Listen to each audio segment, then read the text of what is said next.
The voice of Husker Nation is on the air. This is Hail Varsity Radio. Insight, opinion, expertise, along with the biggest names talking Nebraska sports.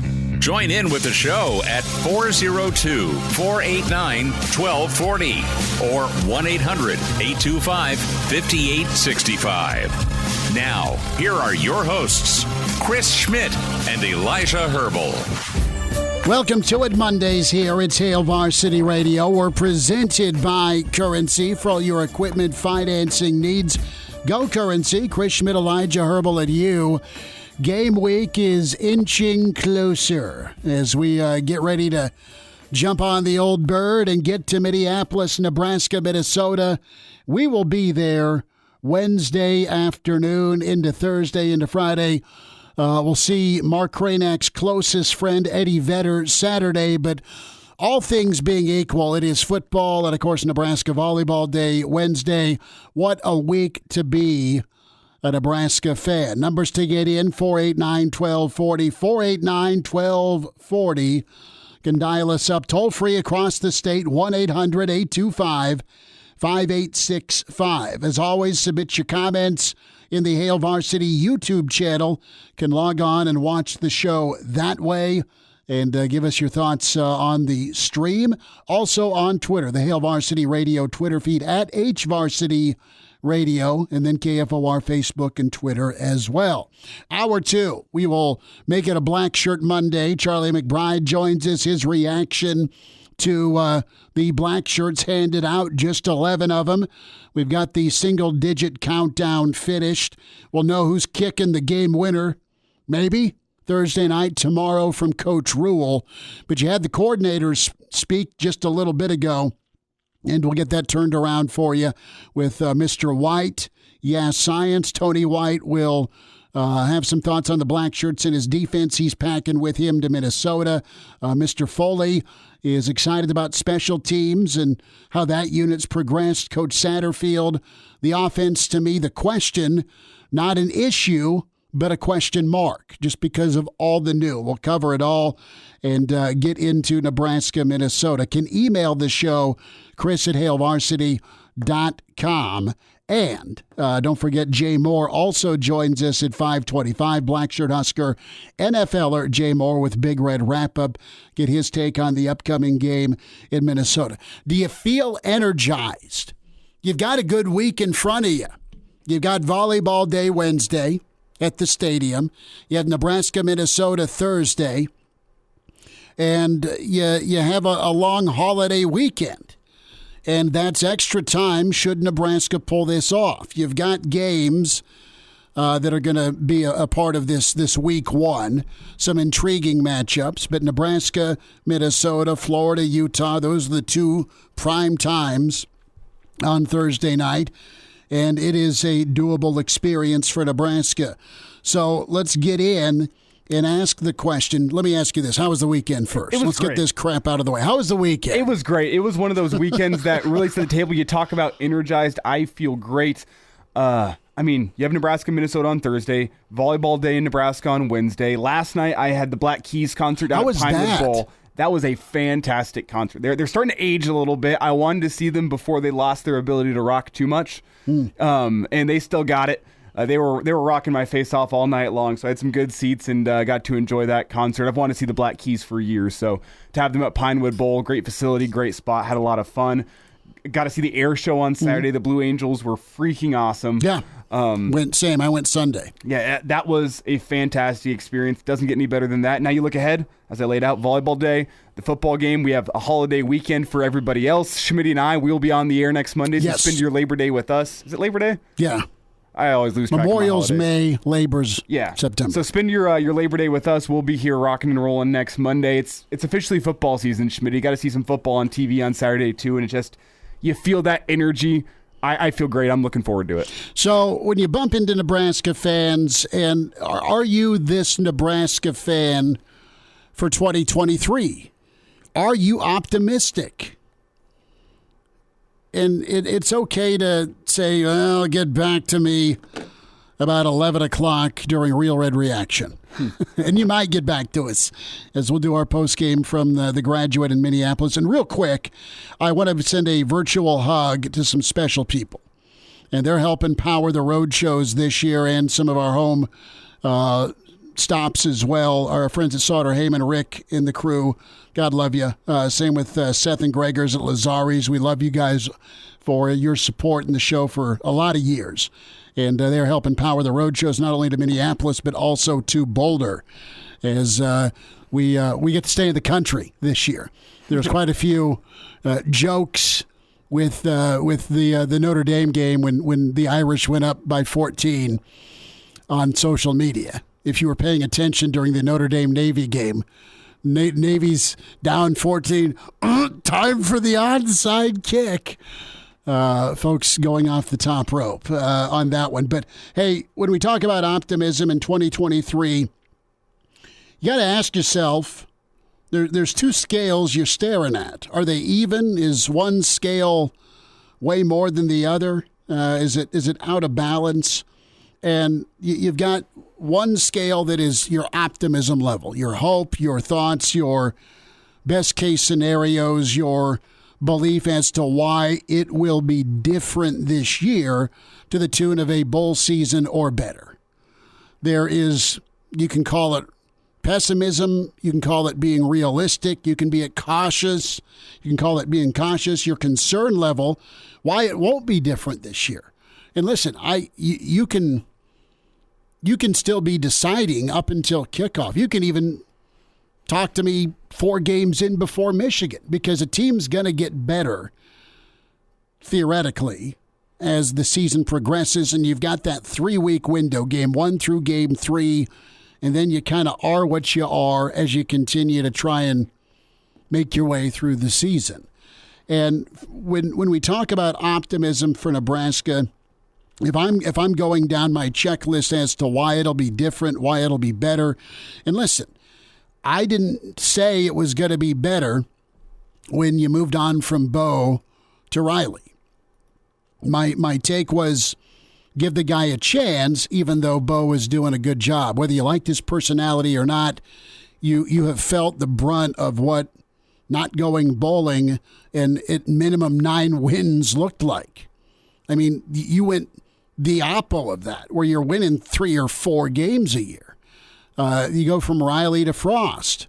Okay, this guy gets it. He's, air quote, one of us, and it just never materialized. And now you make another coaching change since 2014. This is your 4th coach, if we want to count Mickey in there, a 5th coach. And why will it be different? And simply is because this guy in Matt Rule gets it. And when I say he gets it, he gets the importance of preparation. Okay, I think that's what's been missing from Nebraska football for a while, has been preparation. And yeah, you've not been loaded with first-round talent. You've drifted off with your development on the offensive line especially. That kills you in an offense, whether you come in with a pass-happy philosophy or you want to run the football. It has killed Nebraska the last several years.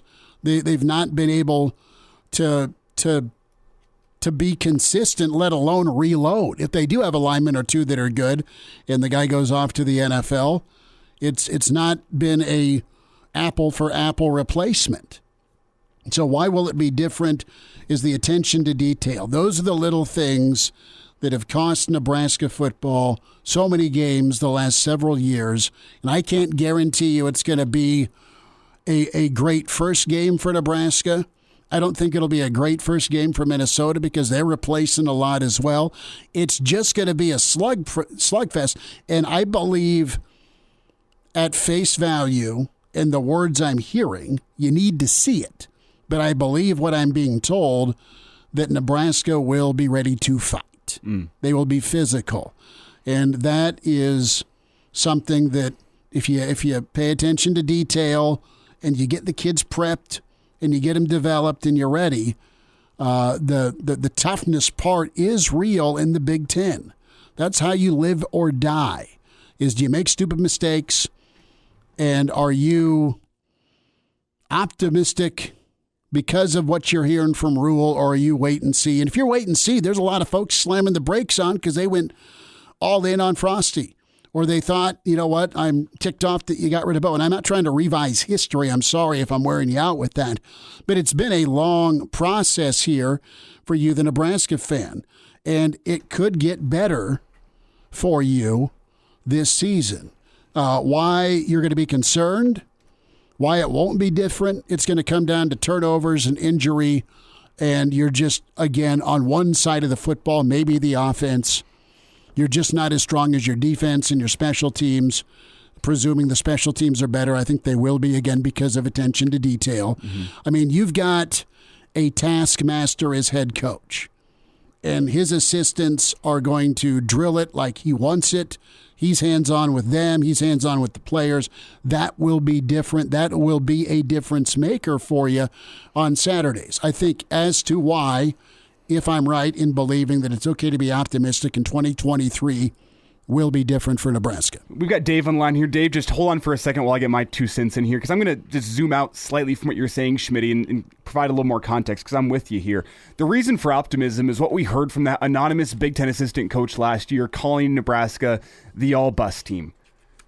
And it sounds counterintuitive. The all-off-the-bus team? It sounds counterintuitive, but if you believe him, it becomes an issue of preparation, not an issue of talent. And that's what we've discussed a lot over the past, say, 9 months on this show.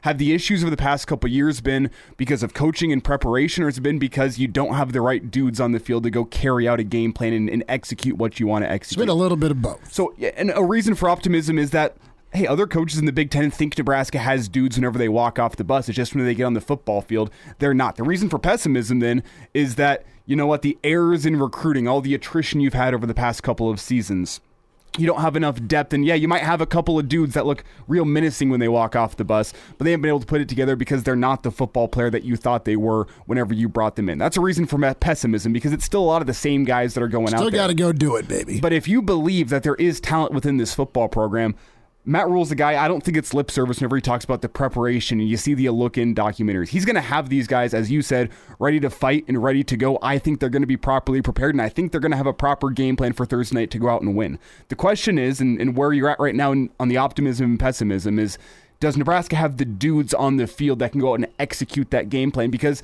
if they do, if you're able to take the guys that you have and put them in a system that allows them to bring their strengths to the forefront and has properly prepared them for that game, I think Nebraska, from a recruiting rankings point of view and the type of athletes they have, should at least be able to square up and go toe-to-toe with Minnesota. And then it comes down to how well you're able to change that mindset of fourth quarter and close games. And as you kind of laid out, are you able to avoid the turnovers? Are you just able to go out and execute? That's going to be the real question if Nebraska does have the dudes that you think they do. Here's the other thing. Dave, you're coming up in 2 seconds.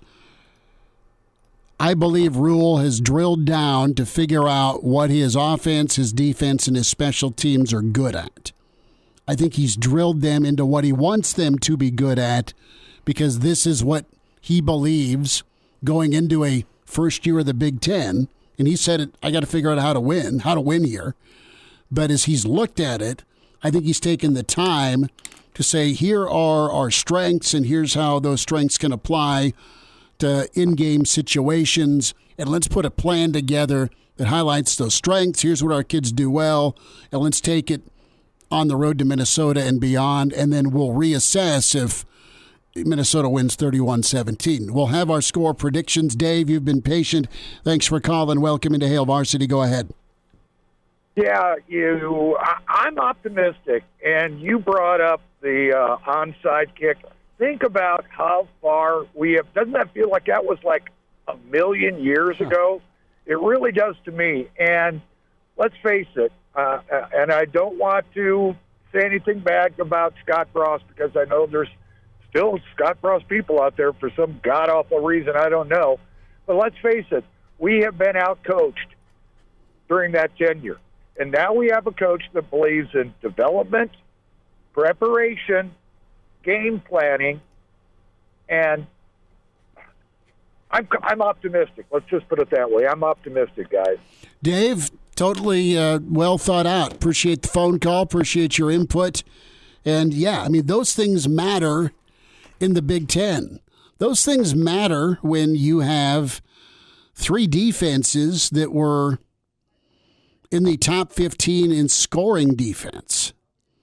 Minnesota was one of them. Now, it's not the same team, just 5 starters return, just 3 in their front 7 back. But it's still not going to be an easy task. But you're going to try and match punches, not out-athlete. Who's with us? We got Chris. He said he wants to hang on and give himself some full time. So only about yes, because Chris knows the break better than you and I do. Chris, we'll get to you. Line open if you want to join. 489-1240, 800-825-5865. Can jump in the stream as well. Hail Varsity YouTube channel and also the Hail Varsity Radio Twitter feed at HVarsity Radio.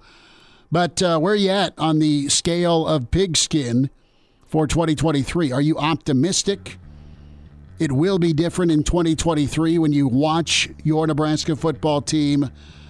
Or are you concerned because it is a year one? There's a lot of new. And damn it, I've been fooled before. There's a lot of hesitation. That's all right. We'll continue the discussion. Some thoughts from Coach White. Some thoughts from PJ Fleck this hour. It's Hail Varsity presented by Currency. Hail Varsity Radio is live. Now, back to Schmitty. Schmitty's a great guy, but he don't have a brain. And Elijah. You want me to speak? When I point at you, yeah. On Hail Varsity Radio. Back with you. Tim Bob saying what's up. Good to see you, cowboy. He said be careful going to Minnesota. He wants a Juicy Lucy brought back.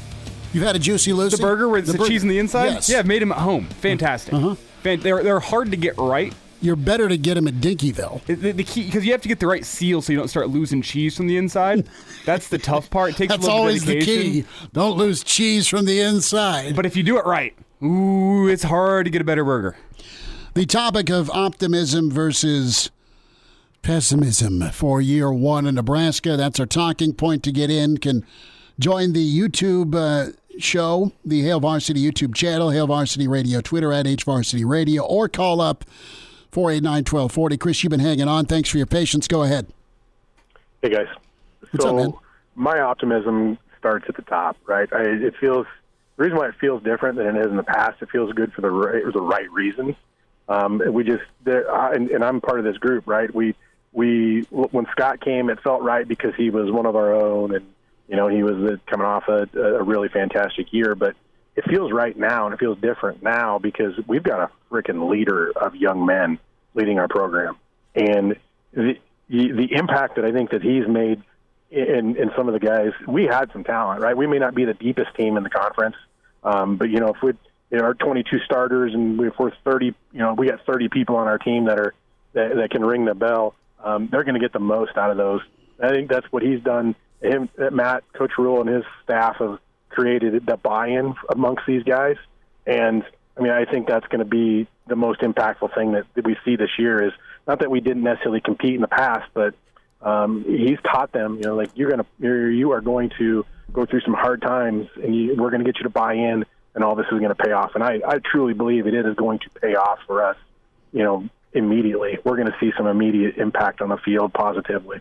So it comes down to the old Ted Lasso believe, right? At some point, you just kind of quit believing as a fan or maybe even as a player because it never broke right for you, or it didn't break right enough times. But you flip it around, there's been a conscious effort, because that is Matt Rule's style, to get to know you, the player, and figure out your strengths and really drill down. And then let's work on the fundamentals. That sounds boring, but it's true. Let's work on being disciplined. Let's work on depth. But you hit on it, Chris. It was let's maximize some talent through development, because a lot of guys could come in the front door and did that had a certain level of talent. But part of that is, and coaches have said this for years, if I get a guy that's really good, my job's not to screw him up. And I'm not saying there was a lot of screwing up going on, but how much did you see guys get better And from a coaching standpoint, a previous caller, Dave, said something that happens a lot in the Big Ten. You get out-coached. We didn't really see the development, and I think we're going to see that now. I truly believe that. So I couldn't be happier to have landed Coach Rule. He's going to bring some wins, to the program, and I think I was having this conversation with somebody just the other day. Like, how good is it just going to feel to get back to a 9-win season, right? I mean, how long we've been kicked in the gonads for so many years, but 9 wins is going to feel like a championship season for us. So. Chris, before we get you out of here, I need to put you on the spot. Do you have a score prediction for Thursday night? You know what? So here's the thing, guys. I've actually got us losing to Minnesota, but still hitting 8 wins for the year. That's all right. My score prediction, 27-24 Gophers. Okay. That's a cover. Yeah. It's a cover. That's what I'm taking. Yeah. All right. Chris, appreciate the call. Thanks. 489-1240 or 800-825-5865. Reasons for optimism for the season. It is here, and I think there's a lot of Nebraska fans that are realistic enough to say this is a tough ask because of who it is, because of where it's at. It's a sold-out, gold-out, and I think there'll be a lot of red up there as well. Once you get done with volleyball day, you'll make the road to Minnesota. Brendan chimes in, happy game week, fellas. Matt says, I think if Nebraska can pull off a win at Minnesota, that catapults the record from a 6-6 to a 9-3. That's possible to get over the, barely the minimum standard of let's get to 6 and get a bowl game for Nebraska.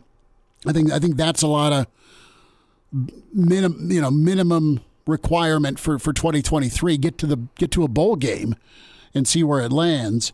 And if you do win this first game, God, that's a shot in the arm. That is the momentum that has been talked about for years around this football program about needing to garner some momentum.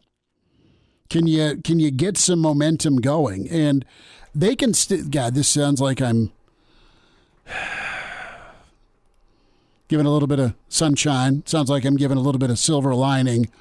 But they can lose Thursday and still grow from it. Oh yeah. That sounds like a weak cop out because you go play to win the game, said a former Arizona State coach. But you can still benefit. There's a lot of first-year head coaches that dropped their first game. Harbaugh didn't. Case in point, Harbaugh didn't beat Utah in year one.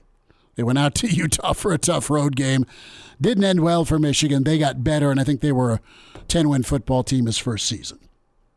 Yeah, and whenever I think about year one, it's a tough conundrum, kind of as I laid out in the first segment of just how much, and it's going to be unknown until we see the product on the field, but how much does improved coaching, and maybe not improved, but coaching in a way that fits Nebraska and fits the Big Ten, it emphasizes development, how much can get done in one offseason? That's the question to me, because I think Nebraska brought talent into this football program. I think there's athletes on this football team that allow you to stack up with teams that are in the top half of the Big Ten. That's how much talent has been brought in. The question to me is how much are you able to develop that talent in one offseason? Because Minnesota, they're in a similar boat in terms of the amount of question marks that their team faces right now, but their question marks are more in the case of how much has this offensive lineman who's got to sit for 3 years now, how much development did he do? Is he going to be ready for Saturdays? Whereas Nebraska's question is can guys that have been playing for 2 or 3 years, can they take that next step because they haven't quite shown development? It's different types of question marks between Nebraska and Minnesota, and I think that's why a lot of people are forecasting a really close game, because they believe in the development that Matt Rule is able to bring to this Husker football program, and they believe in the program that is Minnesota, the amount of development they get done every single season.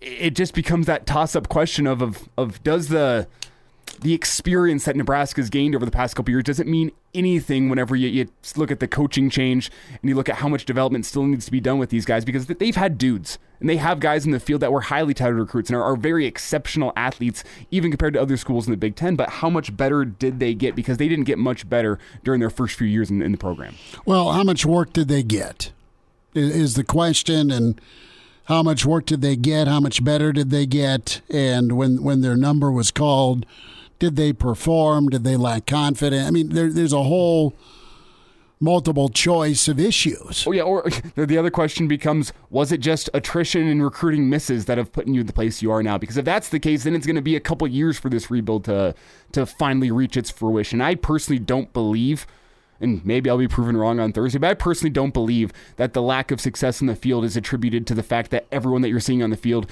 man, they were recruiting miss, they didn't pan out how we wanted them to, or we lost guys through the transfer portal and attrition, and we weren't able to field a successful team because of that. I don't believe that to be the case. I think that's part of the issue we've seen here at Nebraska within the past couple of seasons, but I think the grander issue is the fact that the talent that you do have wasn't able to be developed in the proper way, and it's the giant question mark heading into Thursday is how much did one session of spring football and one fall camp, how much development did that instill within the guys that are going to be playing in the game on Thursday night? Here's your hope. Your hope that whatever seasoning they got under previous staffs, coupled with a spring, summer, and fall camp from Rule, is enough to be a different and better football player, specifically on the lines of scrimmage for Thursday night and beyond. Nebraska routinely, the only teams they finished behind when it came to recruiting,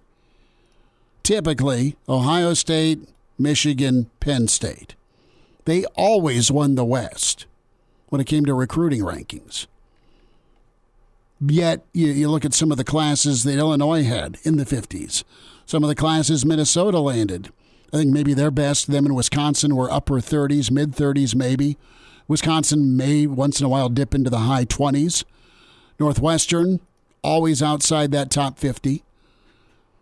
Purdue, knew what they were, kind of mid-40s recruiting. You can come fact check me. I mean, I'm not exactly 1,000%, but that's the range. Nebraska was always 30 or better the last several years in recruiting. Let's hear a little bit from PJ Fleck before we get to Coach White. And one thing that is going to be key for Thursday night, and we'll talk to Charlie McBride about this, is the Blackshirts 11 handed out. We'll get there in a moment. But when we talk about the Gophers and what they're prepping for, Coach Fleck in his press conference touched on trying to figure out Nebraska's 3-3-5. It creates a lot of issues. We were just up there as an offensive staff talking and what they do in the 3-3-5, it creates a lot of issues because you can be in a 3-down front before the snap and a 5-down front when the ball snapped, right? You can do that with double barrel. You can create all types of fronts, 4-down fronts, 5-down fronts. You can blitz to it to get to a certain front. You can stunt to get to a certain front. You can create angles constantly. So it's a very complex defense, and without any game film to know exactly how they're going to run it, again, that's what it means by preparing for ghosts. We have a sense, and there's so many ways you can do that. But there's a lot of ways you can do that. Now, which ones are they going to use? How often are they going to use it? What are the tendencies? You can go back to different places that coordinators have been or head coaches have been, but it's still not 100% accurate. If I came from being a wide receiver coach at the Tampa Bay Buccaneers, and then we came to Western Michigan as a head coach. And if you would have studied the Tampa Bay Buccaneers offense, you would have been completely wrong. Right? Now, we didn't win many games anyway that year, so it really didn't matter what you studied. But that's my point. Sometimes people change wholeheartedly and philosophically as you keep going through. But they're very talented. They're big. They're strong. A lot of guys have played a lot of years for them. They're a very experienced team. And then they've added a lot of players from the transfer portal that have played a lot of football elsewhere. They present a lot of challenges, and like I said, you know that I have a ton of respect for Matt and what he's been able to accomplish in his career, and he always gets the most out of his team no matter what year it is. And now, back to Hail Varsity Radio. 25 minutes away, Mr. Blackshirt, Charlie McBride, his reaction to the Blackshirts handed out, his thoughts on Nebraska-Minnesota. Jay Moore, the Blackshirt Hour, part of that in Hour 2. Chris Schmidt, Elijah Herbel. Can find us on Twitter at Schmidt_radio or at Herbal Essence for Elijah Herbel. And give the show a follow as well at HVarsity Radio on Twitter can watch and participate on the stream, the Hail Varsity YouTube channel. Let's hear from Coach Tony White, Mr. White, yes, science. And we get into deciding to award the Blackshirts. Here's Mr. White. It was simple, Coach Rule. I mean, everybody forgets Coach Rule has earned the right and opportunity to do it that way, any which way he wants. And so went in there and we talked about it, and he said, "How does this look?" And I said, "That looks cool. Let's do it." So quick, easy, simple. Not easy, quick, or simple to earn said black shirt, but Elijah, some names that you expected, some names that are missing in action with the black shirts. Of course, you've got Ty Robinson, Nash Hutmacher. I'll say his name correctly and appropriately from the Weekend Editions show. Blaze Gunderson, Reimer, Chief Borders there, Newsom, Giff, Omar Brown, Singleton, and Hartsock. Those are your black shirts. Notable names missing. MJ Sherman, yes, a guy a lot of people penciled in as a starter. Looks like he's not going to be getting the first snap. And we actually had a quote from Coach White about the jump that Blaze Gunderson has made, and as well as Chief Borders, those two guys. So it appears Borders is going to be the starting jack linebacker. And then you also see that Nick Henrich not awarded a black shirt after coming in number 1 on the depth chart. So you wonder about maybe health. As you look ahead, it's 11 guys. It's the 11 guys who are going to be the starters.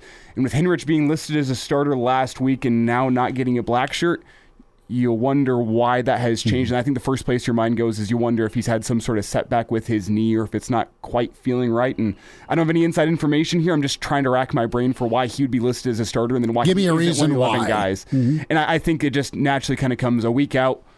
PJ Fleck, he didn't disclose his injuries ahead of the Nebraska game. You wonder if Henrich is in another case there where the injury or some sort of injury is not being disclosed there, but that's why he's not getting a black shirt because he's not going to be in action on Thursday. Well, and listen, you've heard about Dwight Boodle making a jump, so there's fringe ability there. Tommy Hills also made a jump. There's fringe ability there. Javen Wright has really had a good camp, it sounds like. There's been a ton of love, and deservedly so, for John Bullock. That's going to see some time. And then you just wonder with Cam Lenhart, he'll see a lot of snaps. Buckley also as part of that line shift with Nash. You know what's going to be fun is to see Ty Robinson lined up at defensive end. Not that he won't be asked to anchor the middle, but that's really going to be Nash's area to patrol, where you don't have Ty necessarily always in that A-gap. And let's see if he can get after the quarterback and also for sure set the edge.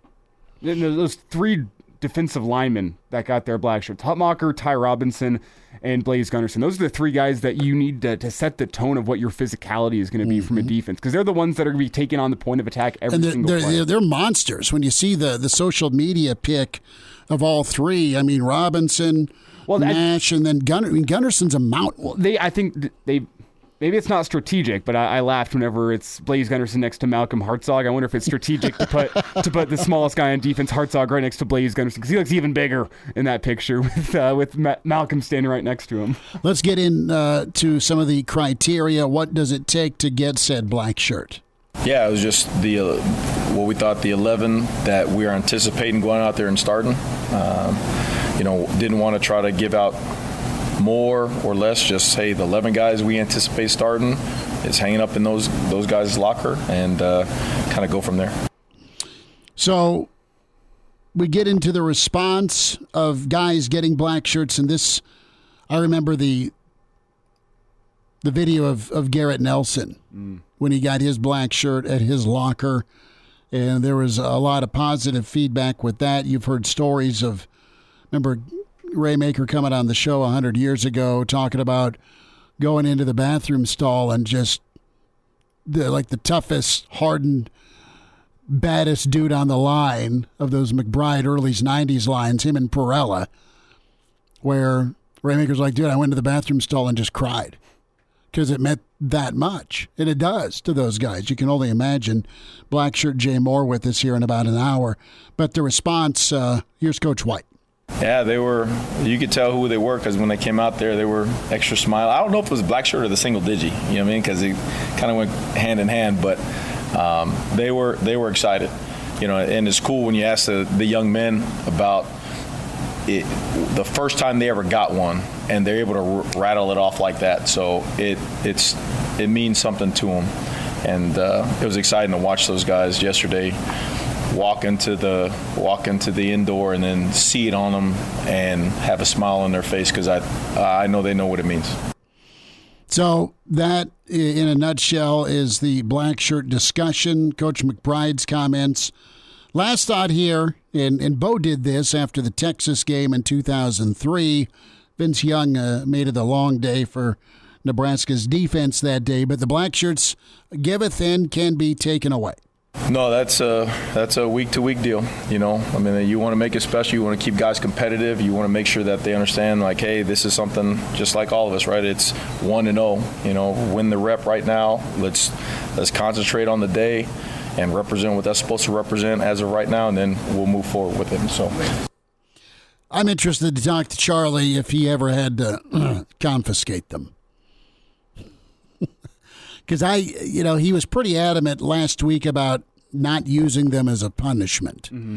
So there's been enough consultation here with wanting to get it and try and do it the right way.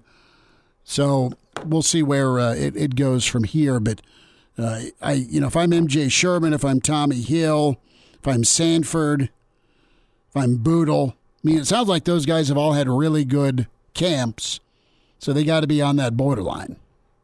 Well, the question's going to be, I mean, it seems pretty clear from Coach White and Coach Rule, hey, you got to be one of the 11 starters. If you're going to be one of the 11 starters, you can get your black shirt, but you got to go earn that starting role. And White also opened it up a little bit to guys that are getting a lot of play time but aren't technically one of the first 11 if you're used in a package commonly. That gets opened as well. But, I mean, I think of a guy like Nick Henrich who's had his black shirt before.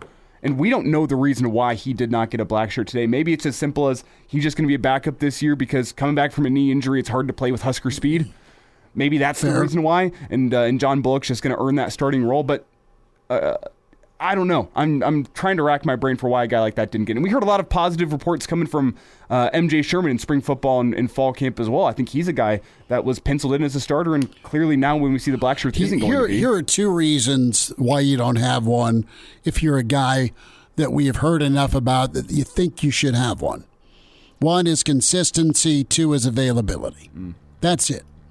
Right, if we're going, well, so-and-so didn't get his black shirt, was he always available because of injury?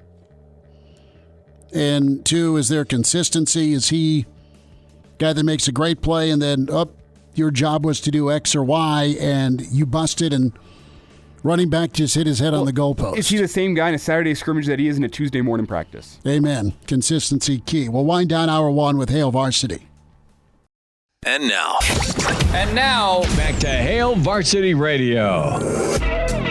One final time this hour, don't forget the podcast available for you. Spotify, iTunes, Google Play. It's where you can download the show, the segment you like, or the entire show. The Hail Varsity YouTube channel as well. Can watch the show that way. Replay and current live streaming also up with the Hail Varsity Twitter feed at HVarsity Radio. Get to your calls in a moment. Reminder to get you buckled up using your seatbelt. It saves lives. It prevents injuries only if properly worn. Buckle up. A message from the Nebraska Department of Highway Safety Office. Who do we have on the horn? We have Pete.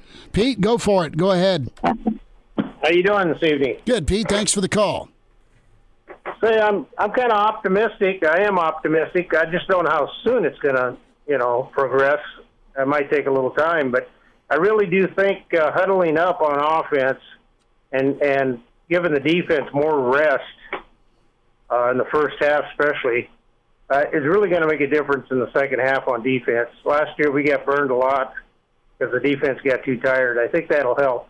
I really think Matt Rule listens to Tom Osborne. He's kind of changed his practice to a lot of what Tom was doing, and I think that'll pay dividends. It may take a little while, but if we can run the ball, we'll make a huge difference this year too.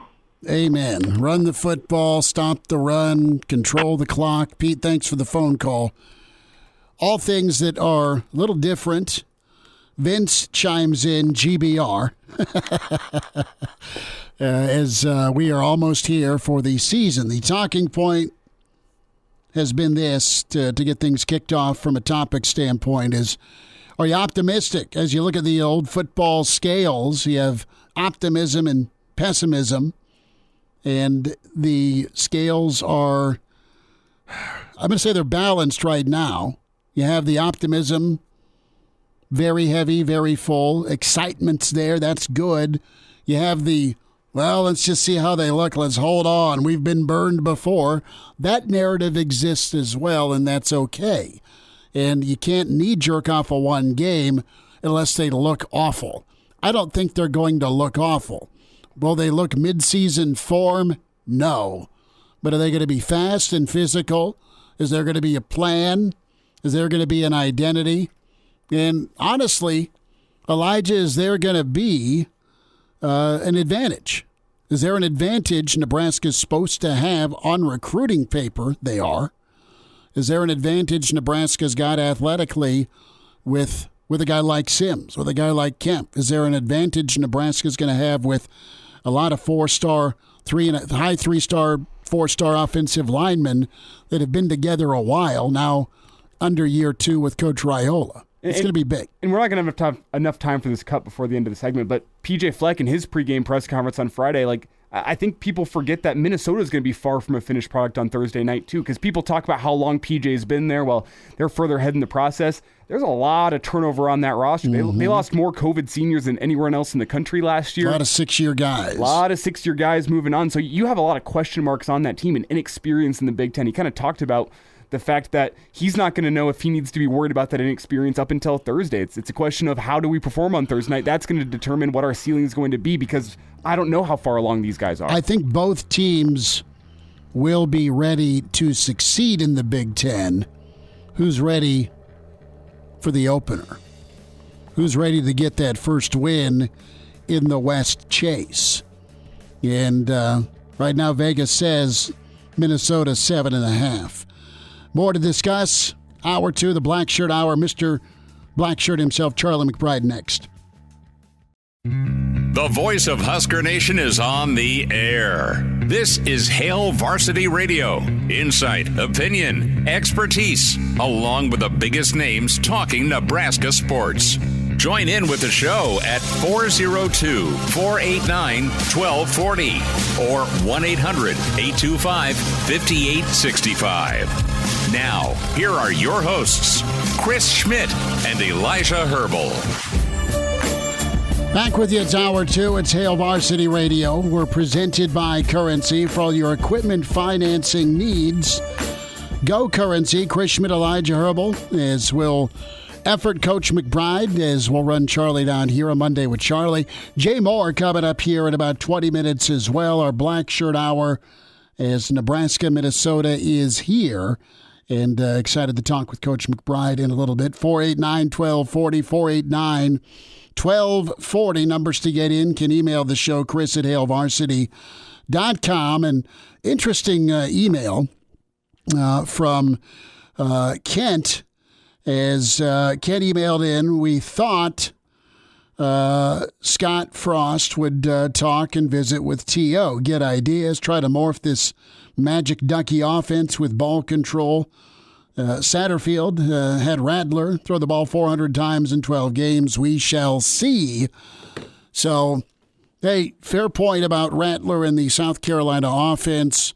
You don't have a quarterback that you're going to ask, I pray, to throw 400 times, so you're obviously not trailing. You've got the ability to run the football and have that power emphasis. Who do we got? Charlie McBride. Well, Charlie McBride, Mr. Blackshirt, a Monday with Charlie, as we say hi to Coach. Coach, it's game week. It's almost time. How we doing? Oh, I'm getting ready. So are you gonna? I hope I'm not asleep by the time the game starts. Well, that makes two of us. So we hope you're up. And so are you going to throw wings on the grill? How are you going to do game night? Do that. That's how you do it. You put wings on, and I don't drink beer anymore, so I drink some wine. Okay. But I probably won't drink wine with my wings. I'll probably drink some kind of soda. I don't know. Whatever they put in front of me. Hey, that works. That works. So we'll get into your thoughts on the game in just a minute. Charlie McBride with us on Monday with Charlie. But wanted to get your reaction to Coach White and Nebraska as they unveiled the Blackshirts, Coach, and they handed out just 11 of them on Sunday. Well, that's good. I mean, I'm glad they did it because, you know, as you remember, Mickey just dropped Blackshirts completely, you know, when he was there. So I thought maybe that was going to be the end of it, you know, and they weren't going to do that anymore. But I think that, you know, if people understand, it's, you know, when the coaches come in here, they just have black jerseys on at practice, or they have black whatever they're wearing, you know, pullovers, or I don't know what they do, but, you know, it's not that financially, it's not that big a problem to do it. And how you manage it is you know, is to them. I mean, it's, you know, for example, if they seem to have enough on the back end where they don't have to do a lot of substituting in passing downs.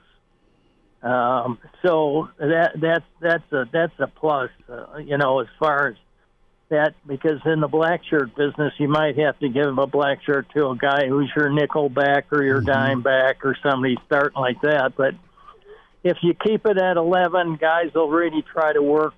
You know, the point of the whole thing is to make people work harder to earn one or beat somebody out. Because if you play in the same as the guy in front of you, you're never going to get in front of him. You know, I mean, so you got to really play well, and sometimes injuries take over and make changes and so on and so forth. But it's a thing that you know, that when, like I said a long time ago, is when you hear young kids in there say, "Someday I want to be a black shirt," you know that it's gotten into the blood of some of these younger kids, and that, you know, that means a lot, because you know they want to play football then. And so it's, you know, it's been a great thing. I think when Bob started it, you know, I mean, I don't know that he knew he was going to get into it this far, but you know, it's known all over the country.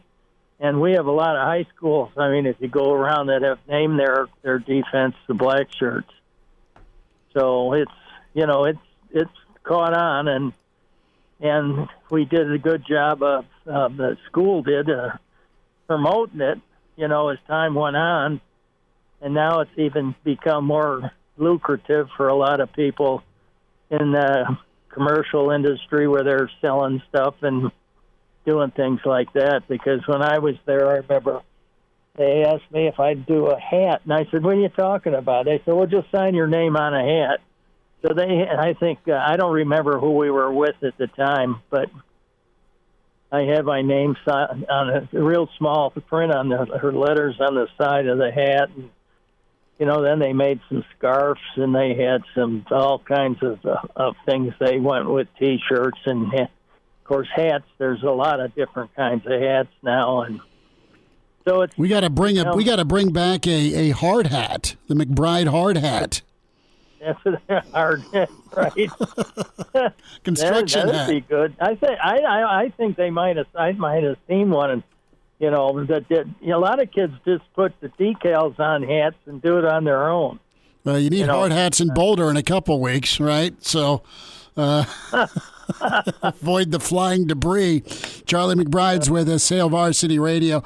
Coach, we were talking about this in hour one. And if you look at the old scales of justice, but in this case, the scales of pigskin, optimism or pessimism or being cautious about this 2023 season. Coach, what are you optimistic about? Why will Nebraska be better this year? I think they'll be disciplined, way much better, more disciplined. I think through the core of it, because more kids are getting work at practice, more kids are involved than they have been in the last few years, and it's more.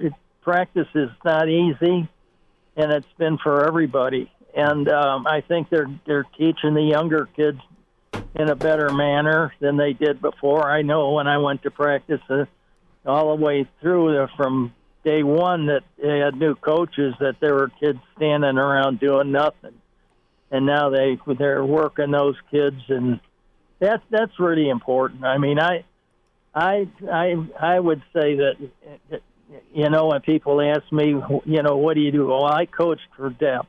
Mm-hmm.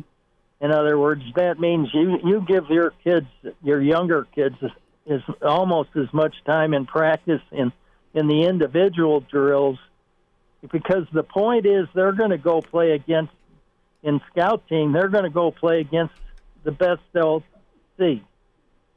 And use your techniques there. Learn to use them during those periods and improve yourself. Mm-hmm.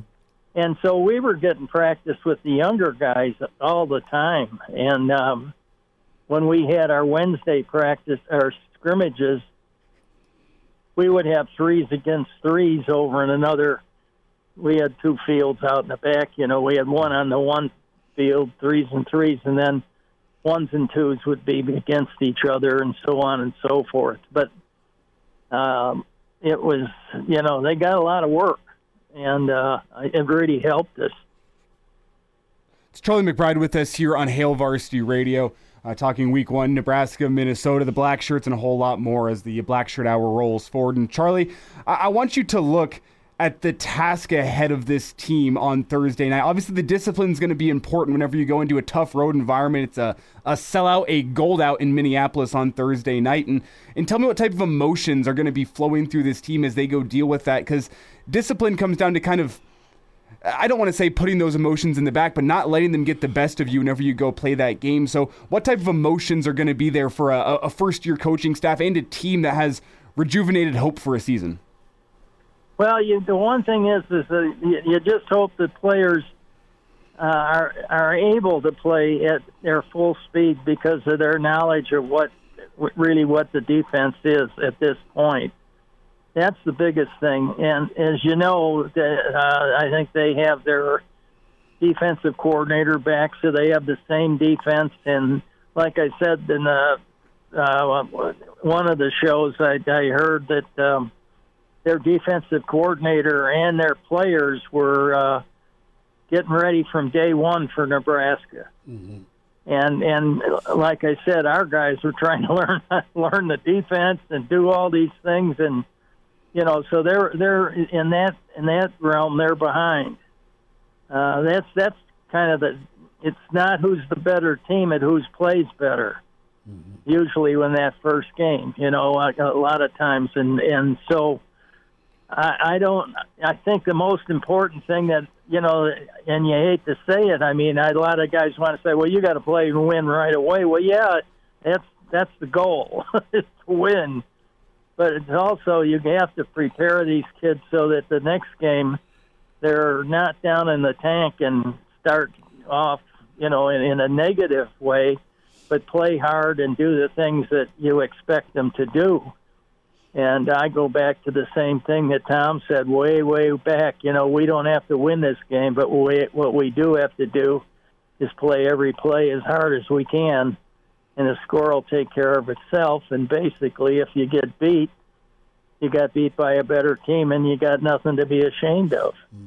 And, there's a lot of focus going to be on with our guys that are doing the right thing, I think, more so than anything. And so that'll be, we're not up to speed, as far as knowledge of our defense and our offense as they are, of course. They're running the same stuff, and they've done it over and over and over again, and they have the same defensive coordinator. They have new offensive coordinators now, so there are probably going to be some new wrinkles. And I'd guess when you have a group like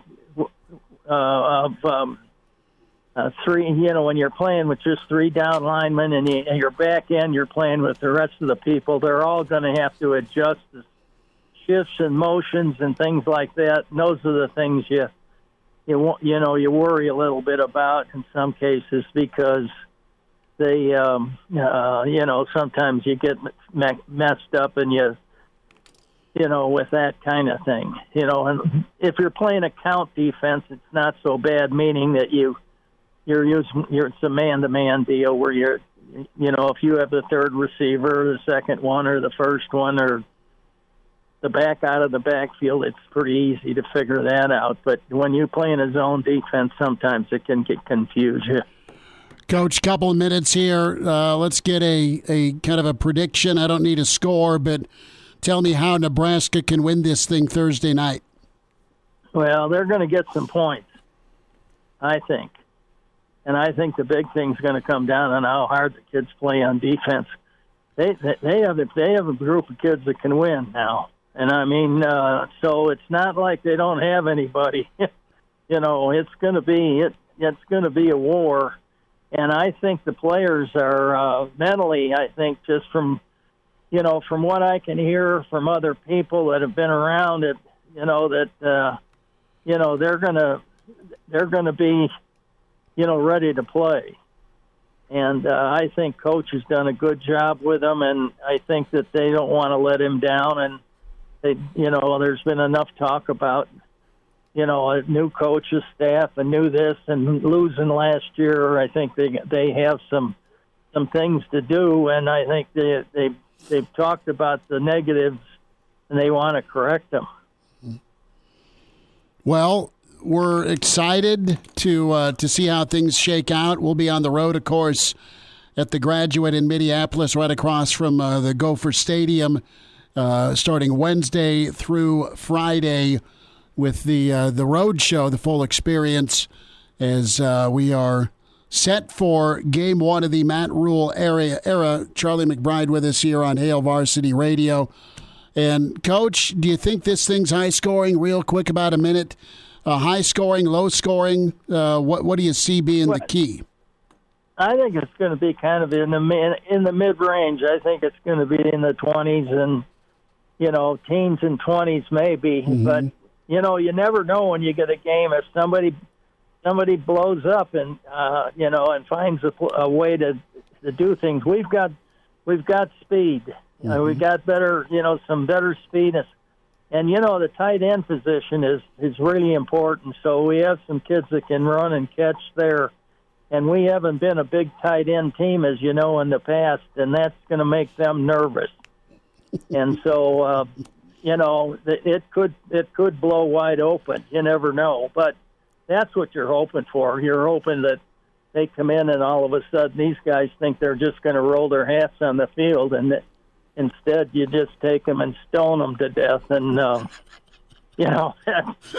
that's usually what happens is guys, and people are that way. Hey, these guys don't. They don't. We're way ahead of them, and we've heard all this good stuff about how good we are and this and that. And sometimes they lose their edge, and it's all over. Charlie McBride, a Monday with Charlie. Coach, you enjoy those wings. We'll check in with you, and appreciate your time as always. Okay, good to be with you. Good, go Big Red, right? And now, back to Hail Varsity Radio. Big thanks to Charlie McBride, a Monday with Charlie, Mr. Blackshirt. That full interview posted on Spotify, iTunes, Google Play. You could also check the video out, the Hail Varsity YouTube channel. So the bad news is no Jay Moore today.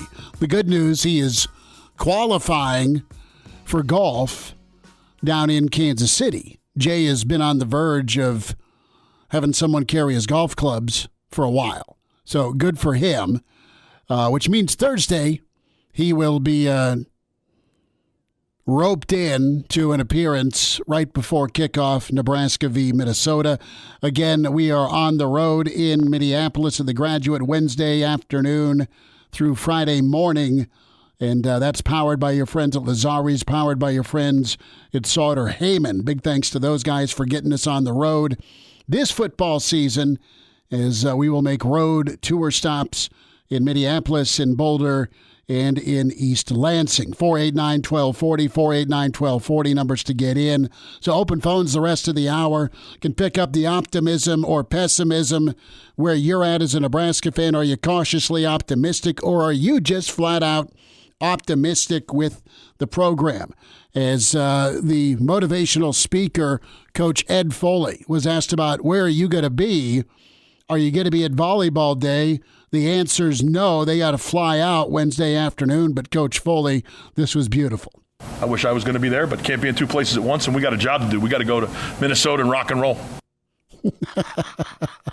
Got to go to Minnesota. Got a job to do. Got to rock and roll. So, interesting comment here by Brendan, our friend from the Black Hills. And he's like, what past Frost-era player would you love to see under Rule? JoJo Domann is absolutely a name. You scream yes. Because I think you got a lot of JoJo Domann types on the field in that back eight. Fair to say? Yeah, I think JoJo Domann would be an interesting one with how well he'd probably fit into that Jack linebacker spot. I mean, he's a guy that loved blitzing, covering. Great at it. I mean, he covered as well as he blitzed with the interceptions, his ball skills. He was fantastic all over. He kind of has that multifaceted ability that this 3-3-5 defense really requires, that ability to get after the quarterback and stick your nose in the run game just the same as you protect that back end. Patrick with another great answer. Ernest Hausman. Yes, wouldn't we all love to see Ernest Hausman? We'd love to see Big E back in Lincoln. Man, what a good ball player. What a special freshman, and he'll be, well, probably playoff bound at Michigan. But how about this for a name? And someone that flies under the radar. I mean, I think those star defensive players that we saw that 2021 season, all great answers with Cam Taylor-Britt, with Snacks locking up the middle, with JoJo Domann. Like, you're not going to be wrong with those. But how about J.D. Spielman?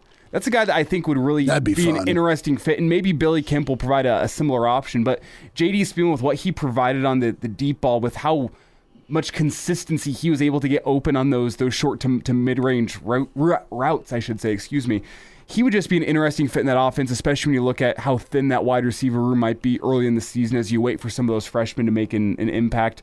J.D. Spielman, and I guess you can add Stanley Morgan to that mix as well. Both of those Spielman, Palmer, Morgan. Oh, Trey Palmer? I mean, come on. No, I'm just... Come on. That's low-hanging fruit with Trey Palmer. It's not a wrong answer. I think anyone in America would love to have Trey Palmer on their offense. It is not a wrong answer at all. Let's hear a little bit more from PJ Fleck, and there is a ton of respect from Coach Rule to Fleck and from Fleck to Coach Rule.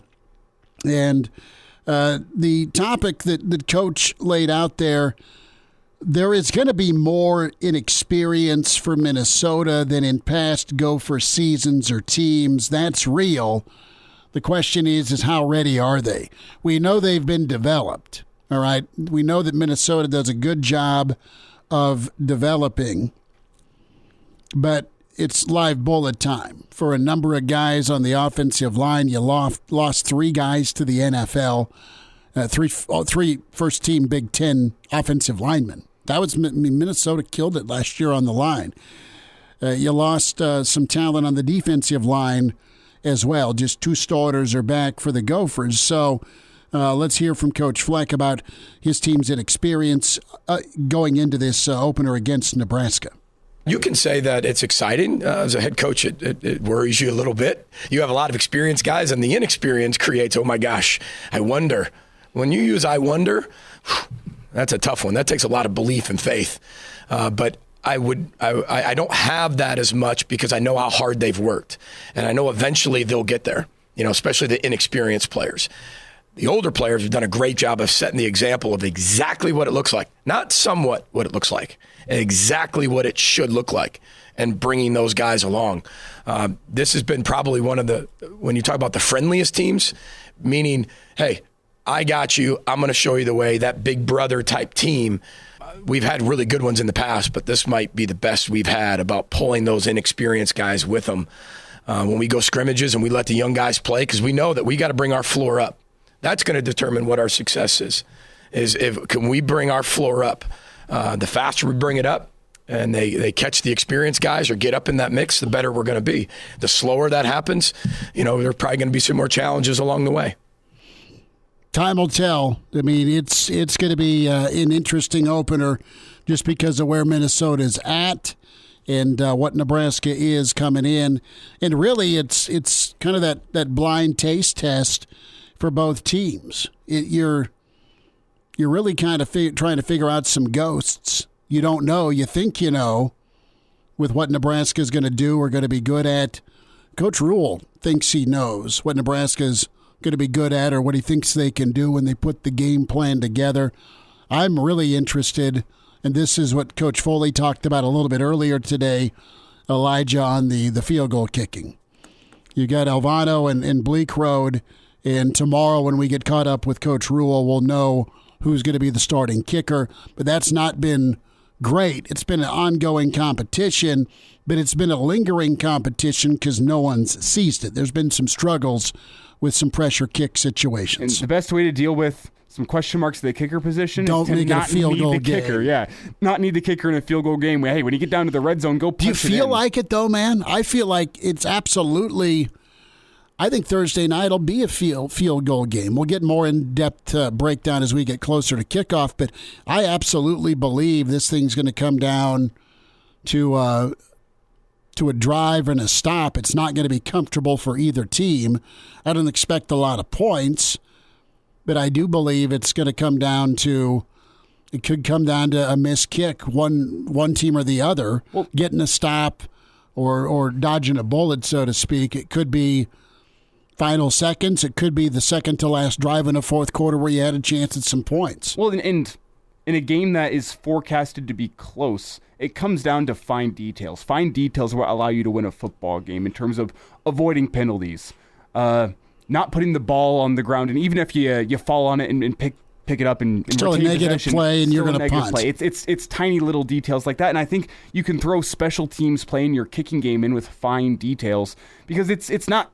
I mean, and Nebraska fans are a little bit of an exception to this rule over the past couple of years. Generally, whenever you're watching a football team, special teams aren't the thing that are top of mind to you in terms of, man, that's got to be buttoned up. It's something you gloss over until it's an issue. If they need to be buttoned up. Yes, exactly. It's a fine detail that, like, think about the NFL. Like, you don't think about your kicker going out there and nailing a 35-yard kick. He's making millions of dollars to go do so. You expect him to do that. But whenever he does miss, now it's a problem. It's the same with special teams at Nebraska. If they're fine this year, we're not going to talk about them beyond this week, because it's a fine detail thing. But whenever the fine details are exposed to being weak, it becomes a talking point incessantly because of how frustrating that can be. And I personally subscribe to the belief that Thursday will come down to offensive and defensive line play. That's the Big Ten for you. But if you're able to go mano-a-mano in the trenches and both sides have some success, both sides have some failures there, that's whenever the fine details come to the forefront in terms of penalties and special teams. And, man, are you able to win the kicking game? Are you able to win the punting game? Is your punter able to pin Minnesota back deeper than Minnesota's able to pin your back? It's so many things that come into question, but it really starts up front with the offensive line and the defensive line. If you can win there, if you win the offensive line and you win the defensive line, your special teams matter so much less because generally in the Big Ten, if you win on the offensive line and you win on the defensive line, it's not going to be a close game. That's what the goal is. Now, my thought here early in the week is third and medium. We know Minnesota's good against teams on third down. We know they do really well because a lot of times it's third down and 4 or better for them. So they want to be living in that neighborhood. So does Nebraska. So does any team. What do you do you're supposed to get those 3rd and 2s, 3rd and 3s, 3rd and 4s. Anything above that, 3rd and 5 and beyond, 3rd and 5 to 3rd and 7. Can Nebraska get some help from the tight end? Can Nebraska be in 3rd and short because they've done great on first down with whatever they're calling, be it an intermediate pass or the run game or the quarterback run game? That's where I'm excited if I'm Nebraska, is because you got a guy like Sims that is a total wild card in a good way. And he's got to stay healthy. He's got to take care of the football. He's got to make great decisions. But he can be a beast with his legs, with the improv part, with some run-pass option or RPO side of things. And likewise, I mean, Callie McManus is a guy that has some confidence against Nebraska. Came in, probably had one of his better games, honestly, against Nebraska as he let a comeback win. So, to me, it's that third and medium. Both teams are going to probably struggle. You hope for Nebraska's sake defensively. You hope Minnesota's not living in 3rd and 2 where they can just rugby style and plow forward with 7 linemen on the field. But I do think whichever team's better on those third and mediums, that situational football, that's going to be your winner. There's so many obvious takes when we get into the situations with turnovers and field position and TFLs. The ratio of big plays made by the Nebraska defense, Elijah, versus the big plays given up, right? What's that ratio look like? And just a confidence. This team will be in position, you hope, if you're a Nebraska fan, in the fourth quarter to steal one. Go win. Go be a road dog, baby, and go make it happen early in the tenure. Get that mindset flipped around, not here we go again, or man, we were so close again. Make it a different ending to a similar story. Mm-hmm. Mm-hmm. And how close to perfection does that have to be? I mean, you watch the Swamp Kings Florida documentary. You know, he thought in that 2009 season, they're erring too much towards the side of perfection. They're not going out and playing football. But there's a healthy balance between wanting to have things buttoned up and also at the same time trusting your gut and knowing that you just got to go out and play football if you want to go win a football game. And it's so tough here on a Monday because a lot of these questions, it's just time will tell. No, that's just it. More of your comments. We'll get to those. Get to some emails. Can dial us up, 489-1240. And now, back to Hail Varsity Radio. Winding down a Monday. Tomorrow, Mitch Sherman going to be with us. John Mabry will check in with us as we gear up for Volleyball Day in Nebraska. And John does an incredible job with his new book out, Volleyball with Nebraska Volleyball, The Origin Story. So we'll talk with John Mabry. Also tomorrow on the show, Carry the One. I'm blanking. Who else do we have? Tomorrow? Yeah. You laid out Mitch. We got Mitch. We have Mabry. Who else? There's somebody we're forgetting. Yeah. This is bad. It is. Forgive us. Don't cancel. Coming up, we'll be in Minneapolis Wednesday. Reminder, whenever you get in, come see us at the Graduate right across from Gopherland. Gopherland being their stadium. I know it's not the bank anymore. I forget the official name of it. No, it is still the bank. It just went from TCF Bank Stadium to Huntington Bank Stadium. Huntington. That's like the bear, right? Huntington Bear? Something like that. That's Paddington. Okay. Well, I was right with the Ington part. Okay. Was Paddington the stupid bear that cost like $5,000? Well, I don't know. It was a teddy bear, man. Yeah. Well, like they would advertise. And they had the movie with Paddington Bear. Okay. Yeah? Well, I thought there was some bear you could order, and a portion of the proceeds went to kids who were Oklahoma fans or something. I don't know. Help them. You're Googling. Here's a 3.5 foot stuffed bear you can get at Amazon. I don't think that's what you're talking about. It's a big bear. 40 inches. That's 3.5 feet tall. Yeah, the Denver mascot's going to bring him down. Only $500. For $500, you can get this damn near 4 foot tall stuffed bear. It's creepy as hell. It is. It may chew you and spit you out at nighttime as it comes alive. More from Fleck. Let's go back there. Let's get back to business. Let's get back to business. Yes, the bear discussion. Forgive me. So with Fleck, we dive into some of his comments and the offensive line. That's going to be the question for them. Got 6 here. The O-line starters, we know they've lost a lot. How does that fare as they match up against Nebraska's front?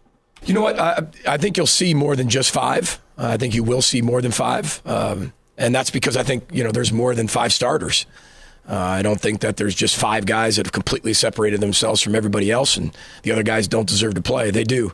But how we'll do that, we'll decide that this week. And that's something we've talked about with Searles in the past and other former Husker offensive linemen on this show, how important it is in fall camp to build some continuity with your running backs and your offensive line, just getting your running game working as one cohesive unit, getting them firing on all cylinders. And I mean, if you're sitting here from a Nebraska fan point of view, I think it's encouraging that Minnesota hasn't been able to identify a starting 5. Now, maybe it's what PJ Fleck's saying. You can take it at face value. And yeah, we have 7 guys that we think can start, but generally in football, that's not quite how it works. There's guys I think they're still trying to figure out their 5 best. They've got 7 that can play. That's about how I feel. But it goes to a bigger discussion point about identity. Minnesota, despite being a new offensive coordinator, they're going to do what they do, and that's try to be efficient throwing the football. When they get you for 19 on that stupid slant route or their tight end up the seam, but they're just going to pound away, and then occasionally play action you. When it comes to the defensive line, stout task with what should be an improved Nebraska offensive line. Improved doesn't mean dominant, but that's kind of the goal. Can they get to a point where they are trying to win in the fourth quarter? We're going to find that out come game day. Game day is the ultimate test and judgment of where we're at. I think that's what, you don't necessarily look at the win and the loss. I mean, everybody does. I get that. But how did we play? All right. And what do we have to continue to fix? We do that every single day, right? Practice, meetings, training camp. I mean, it's just every day. That's what coaches do. But when the lights come on, what does it look like? I think we've gotten better in that area. We've invested a lot in that area, especially with our 8, 9 guys that'll be rotating there. I think we're definitely better, which has made our O-line better. But you got to go out there and prove it. That is the big question mark, man, for Nebraska football fans. You know it when you see it. Is it good football? Is it football you're, quote, proud of? Is it winning football? And winning football means tough physical football where you're manhandling somebody else on the line of scrimmage, offensive or defensive, and that is going to be the biggest indicator, to go back to the optimism or cautiously optimistic discussion from hour 1, is, okay, they hung in there, they traded punches, didn't go their way, or all right, they hung in there, they traded punches, and they found a way. And that's kind of how, Thursday night's going to go. And I love the opportunity for this Nebraska team, and I love the confidence and not false smoke. Not false smoke. I think Coach Rule's been real enough with his team where he's gotten after him, where he's told him to go get out of my sight probably a couple, 3 times during fall camp. Both sides of the football. Because it wasn't good enough. What are you doing at this point? He has been very real with their level of attentiveness, what they've installed, cognizant of not trying to overwhelm, but just get damn good at something. And then hammer that, win the play, win the series, win the quarter, win the half, win the game. I mean, it's all been process driven where it's just step, which is boring and repetitive, but it's necessary for this football program. And the question right now, and we've laid this out plenty, is just how much has that process led to better results on the football? Because, I mean, you hear PJ Fleck talking about his offensive line and his defensive line. We've spent a whole bunch this offseason talking about the question marks there for Nebraska. The offensive line, have they made strides? We have a good idea who the starters are going to be and who's going to get a lot of play time there this year. But how much better did they get? Did they actually make a jump this offseason with another year under Ryan? Are they a liability on 3rd and 8? Mm-hmm. And you don't know, because you don't know how good your defensive line is. That's been a question, too, with the depth there. How good are those freshmen that Nebraska brought in? Does Ty Robinson look great in camp because he's made strides and this is a scheme that fits him? Or does he look great because he's going up against weak offensive linemen that haven't quite made the strides that you'd hope? And it's the same question with PJ Fleck here. Whenever he talks about his lines of scrimmage, I don't know who the starting 5 is going to be on the offensive line, he says.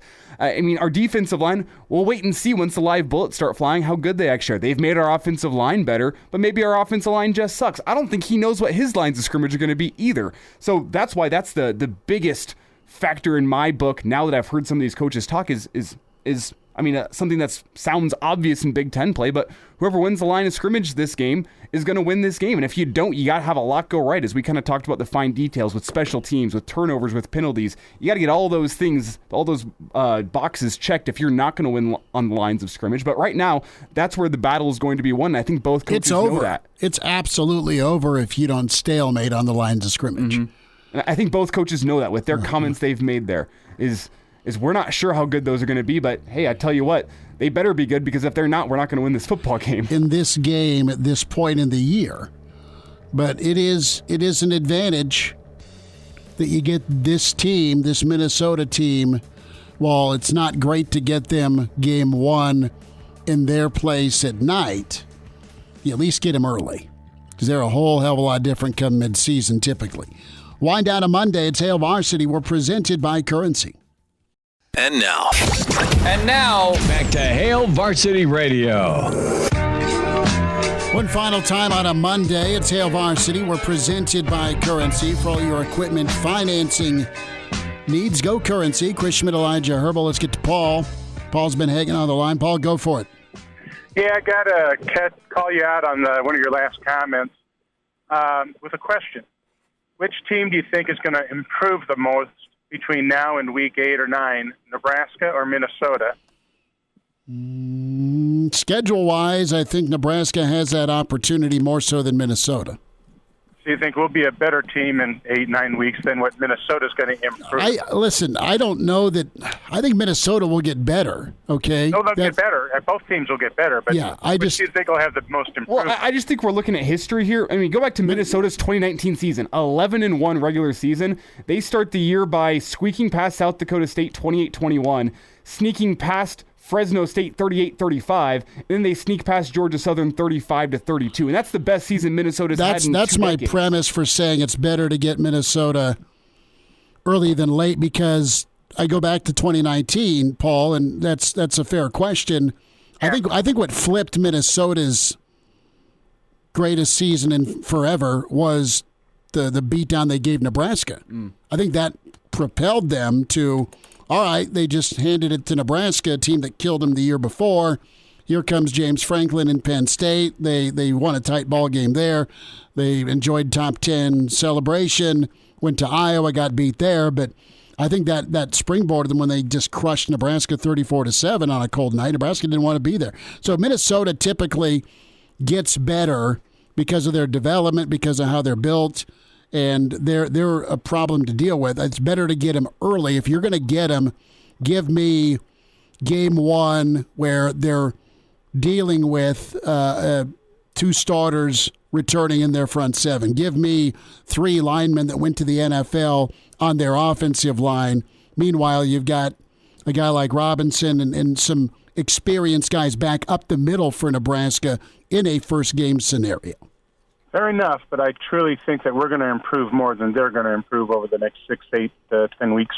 I think both teams will be on pace to challenge if things go right for Nebraska. Minnesota also is right there. They've beaten Wisconsin. They've not done well against Illinois or Iowa, so that's problematic for them in the West race this last time. And we just haven't seen Nebraska get better as the season goes on in a long time. But we have a new regime. Yeah, the that's the good is point. Being poured, baby. Paul, thanks for the call. Appreciate it. And I think if you go to I guess I can't. I think they're both going to be right there for that third place spot if it goes well for Nebraska. Mm-hmm. That's kind of where I'm at with them. Yeah, and just to get back to Paul's point, a more recent example, you go to the 2021 season. I mean, Minnesota starts the year, they lose to Ohio State at home that Thursday night. Yeah. And then they squeak past Miami of Ohio 31-26. They beat Colorado, but everyone beat Colorado that year, so we'll throw that to the side. Then they lose to Bowling Green 14-10. So that's how they start the season off. They build some momentum through the year, and then they finish the year by beating Wisconsin, a pretty good Wisconsin team that year, 23-13.